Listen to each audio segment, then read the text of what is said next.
కాళేశ్వరం ప్రాజెక్టుపై vigilance and enforcement దర్యాప్తు ప్రారంభించింది. మేడిగడ్డ బ్యారేజీ, పంపు హౌస్కు సంబంధించిన వివరాలన్నింటినీ అందజేయాలని లేఖ రాసి 24 గంటలు గడవక ముందే మేడిగడ్డ నుంచి హైదరాబాద్లోని జలసౌధ వరకు 10 కార్యాలయాల్లో ఏకకాలంలో సోదాలు చేసింది. అంచనాలు, డిజైన్లు, నిర్మాణానికి ఇచ్చిన ఆదేశాలు, వ్యయం, డిపిఆర్ ఇలా అనేక రికార్డులను అడిగి తీసుకుంది.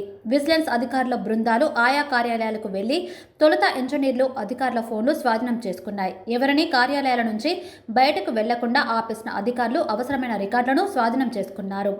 ఉదయం 10:30కు ప్రారంభమైన విజిలెన్స్ తనిఖీలు సాయంత్రం వరకు, కొన్ని చోట్ల రాత్రి 10 గంటలు దాటే వరకు జరిగాయి. ఉదయం కార్యాలయాలకు రాగానే ఎక్కడికక్కడ విజిలెన్స్ అధికారుల తనిఖీలు చూసి ఏం జరుగుతుందోననే ఆందోళన ఇంజనీర్లలో నెలకొంది. కాళేశ్వరం ఎత్తిపోతల పథకంలో భాగంగా నిర్మించిన మేడిగడ్డ బ్యారేజీలో కొంత భాగం గత అక్టోబర్లో కుంగడంతో పాటు పియర్స్ దెబ్బతిన్నాయి. అంతకుముందు ఏడాది భారీ వరదకు మేడిగడ్డ బ్యారేజీ నుంచి నీటిని ఎత్తిపోసే కన్నేపల్లి పంపు హౌస్ నీట మునిగింది. ఈ క్రమంలో ప్రాజెక్టులో లోపాలు, అక్రమాలపై సిట్టింగ్ జడ్జితో విచారణ జరిపిస్తామని కాంగ్రెస్ ప్రభుత్వం ప్రకటించింది. మరోవైపు మేడిగడ్డ బ్యారేజీకి సంబంధించి పలు లోపాలు వెలుగులోకి వచ్చాయి. తాము లేఖ రాసిన కాంట్రాక్టర్లు స్పందించలేదని ఇంజనీర్లు ప్రభుత్వానికి తెలిపారు.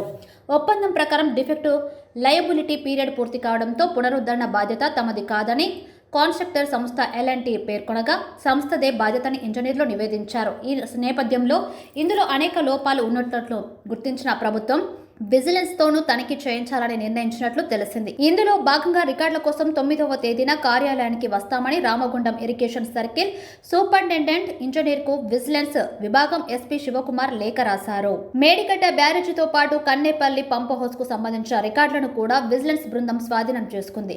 రామగుండంలో Kaleshwaram engineer in chief Venkateswarlu కార్యాలయంతో పాటు superintending engineer, Medigadda division, sub division కార్యాలయాల్లో vigilance SP Ramana Reddy, additional SP Balakotaiah తదితరులు ఆధ్వర్యంలో విజిలెన్స్ అధికారులు తనిఖీలు చేసి రికార్డులు, కంప్యూటర్ హార్డ్ డిస్క్లను స్వాధీనం చేసుకున్నారు. నీటిపారుదల శాఖ ఉన్నతాధికారులు ఉండే హైదరాబాద్లోని జలసౌదాలో విజిలెన్స్ ఎస్పీ శ్రీనివాసరావు ఆధ్వర్యంలో అధికారులు తనిఖీలు నిర్వహించారు. ఇంజనీర్లు, ఇతర సిబ్బంది వచ్చేటప్పటికీ విజిలెన్స్ బృందాలు ఉండటంతో ఏం జరుగుతుందో వారికి అర్థం కాలేదు.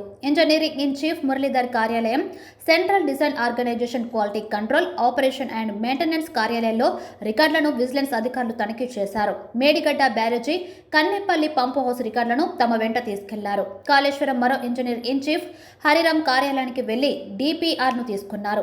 బ్యాంకులు, ఇతర ఆర్థిక సంస్థల నుంచి తీసుకున్న రుణాల వివరాలను కూడా అడిగి తీసుకున్నట్టు తెలిసింది. మేడిగడ్డ ప్రాజెక్టు నుంచి స్వాధీనం చేసుకున్న దస్తాలను మహదేవాపూర్ నీటిపారుదల శాఖ డివిజన్ కార్యాలయానికి తరలించి పరిశీలిస్తున్నారు. మేడిగడ్డ బ్యారేజీకి సంబంధించి 46 అంశాలపై సమాచారాన్ని విజిలెన్స్ అధికారులు కోరారు. డిపిఆర్, కేంద్ర జల సంఘం అనుమతులు, పునాదుల వివరాలు, బ్యారేజీ, పంపు హౌస్ల నిర్మాణానికి సెంట్రల్ డిజైన్ ఆర్గనైజేషన్ ఇచ్చిన డ్రాయింగ్లు, టెండర్లు పిలుపునిచ్చినప్పటి నుంచి ఆమోదం వరకు వివరాలు, ఒప్పందాలు, బ్యాంకు గ్యారంటీలు, నిర్మాణ గడువు, ఉప గుత్తేదారుల వివరాలు, నిర్మాణ సమయంలో తనిఖీలు, నాణ్యత ధృవీకరణ పత్రాలు, ప్రతి నెల బిల్లుల చెల్లింపులకు సంబంధించిన ఎంబుక్లు, ఉన్నతాధికారులు పరిశీలించినప్పుడు ఇచ్చే నోట్సు, మార్పులు జరిగి ఆమోదం పొంది ఉంటే అందుకు సంబంధించిన వివరాలు, మేడిగడ్డ బ్యారేజీపై నేషనల్ డ్యామ్ సేఫ్టీ అధికారుల నివేదిక, పంపు హౌస్ గోడ కూలడానికి సంబంధించిన వివరాలు, పునరుద్ధరణ పనులు, చెల్లింపులు, బ్యారేజీ వద్ద ఫ్లడ్ డిశ్చార్జి వివరాలు, ఫిర్యాదులు వచ్చి ఉంటే తీసుకున్న చర్యలు, అదనపు టీఎంసీ పనుల వివరాలకు సంబంధించిన రికార్డులు.